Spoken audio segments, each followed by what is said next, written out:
नमस्कार दोस्तों, आज के इस वीडियो में हम आपके लिए लेकर आए हैं कुछ रोचक तथ्य पशुपतिनाथ मंदिर के बारे में। तो आइए इस वीडियो की शुरुआत कर लेते हैं और सबसे पहले जानते हैं आखिरकार पशुपतिनाथ का मंदिर कहाँ है। तो श्री पशुपतिनाथ मंदिर नेपाल की राजधानी काठमांडू से 3 किलोमीटर उत्तर पश्चिम देवपाटन गांव में बागमती नदी के तट पर स्थित है। यह मंदिर भगवान शिव के पशुपति स्वरूप को समर्पित है। यूनेस्को विश्व सांस्कृतिक विरासत स्थल की सूची में शामिल भगवान पशुपतिनाथ का मंदिर नेपाल में महादेव का सबसे पवित्र मंदिर माना जाता है। मान्यताओं के मुताबिक यह मंदिर हिंदू धर्म के 8 सबसे बड़े स्थलों में शामिल है। आज हम आपको यहाँ नेपाल के श्री पशुपतिनाथ मंदिर से जुड़े ऐसे रहस्य के बारे में बताने जा रहे हैं जिन्हें जानकर आपके होश उड़ जाएंगे। तो इस वीडियो को अंत तक ज़रूर देखिएगा और पसंद आए तो लाइक, शेयर एंड सब्सक्राइब करना बिल्कुल भी ना भूलिए। भारत समेत दुनिया के अलग अलग हिस्सों में भगवान शिव के हजारों मंदिर और तीर्थस्थल मौजूद हैं।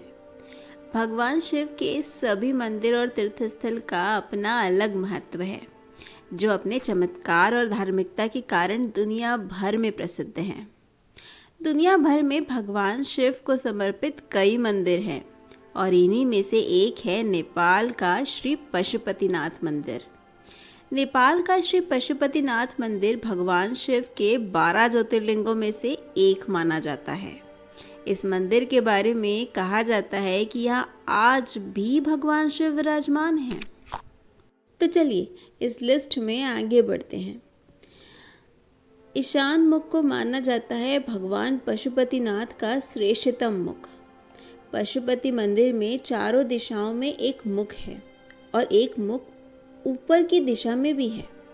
हर मुख के दाएं हाथ में रुद्राक्ष की माला और बाएं हाथ में कमंडल मौजूद है। मंदिर में स्थापित शिवलिंग के 5 मुखों के गुण अलग अलग हैं। जो मुख दक्षिण की ओर है उसे अघोर मुख कहा जाता है। पश्चिम की ओर मुख को अधोजात कहा जाता है। पूर्व और उत्तर की ओर मुख को तत्व पुरुष और अर्धनारीश्वर कहा जाता है। जो मुख ऊपर की ओर है उसे ईशान मुख कहा जाता है। निराकार मुख कहा जाता है। यही भगवान पशुपतिनाथ का श्रेष्ठतम मुख माना जाता है। श्री पशुपतिनाथ मंदिर में स्थित शिवलिंग बहुत ही कीमती और चमत्कारी है। माना जाता है कि यह शिवलिंग पारस के पत्थर से बना है। अब पारस के पत्थर के बारे में तो हम सभी जानते हैं। इसके स्पर्श मात्र से लोहा भी सोना बन जाता है। तो चलिए आगे बढ़ते हैं और जानते हैं कुछ रोचक तथ्यों के बारे में। तो सबसे पहले है, दक्षिण भारत से आते हैं यहाँ पुजारी पशुपतिनाथ की पूजा करने। तो भगवान शिव के पशुपति स्वरूप को समर्पित इस मंदिर में हर साल हजारों भक्त यहाँ दर्शन के लिए आते हैं।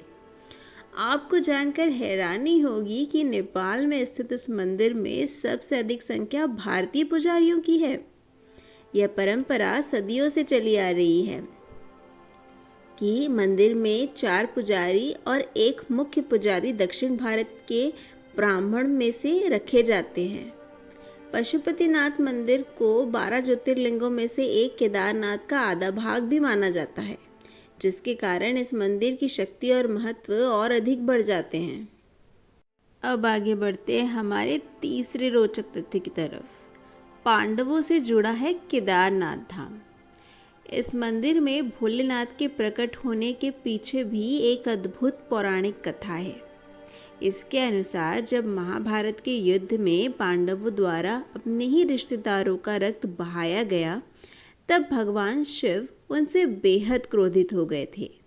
श्री कृष्ण के कहने पर वे भगवान शिव से माफ़ी मांगने के लिए निकल पड़े। गुप्त काशी में पांडवों को देखकर भगवान शिव वहां से विलुप्त होकर एक अन्य स्थान पर चले गए थे। उस स्थान को आज केदारनाथ के नाम से जाना जाता है। भगवान शिव का पीछा करते हुए पांडव केदारनाथ भी पहुंच गए थे, लेकिन भगवान शिव उनके आने से पहले ही भैंस का रूप लेकर वहां खड़े भैंसों के झुंड में शामिल हो गए। पांडवों ने महादेव को पहचान तो लिया, लेकिन भगवान शिव भैंस के रूप में भी भूमि में सामने लगे।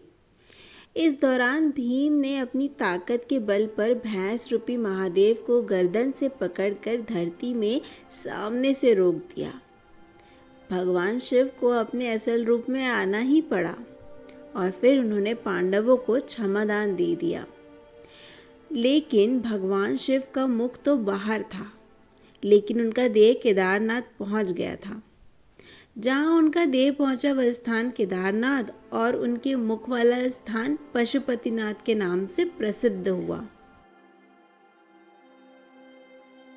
इसीलिए पशुपतिनाथ मंदिर को लेकर मान्यता है कि अगर आपने पशुपतिनाथ के दर्शन किए हैं तो इसका पूरा पुण्य पाने के लिए आपको केदारनाथ धाम जाना होगा, जहां आपको महादेव के दर्शन करने होंगे।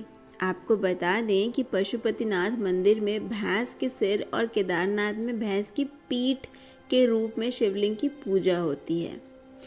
पशुपति मंदिर को लेकर मान्यता यह भी है कि अगर कोई व्यक्ति यहाँ पर दर्शन के लिए आता है तो उसे किसी भी जन्म में पशु की योनि नहीं मिलती। तो इस लिस्ट में हम आगे बढ़ते हैं और बात करते हैं चौथे रोचक तथ्य के बारे में।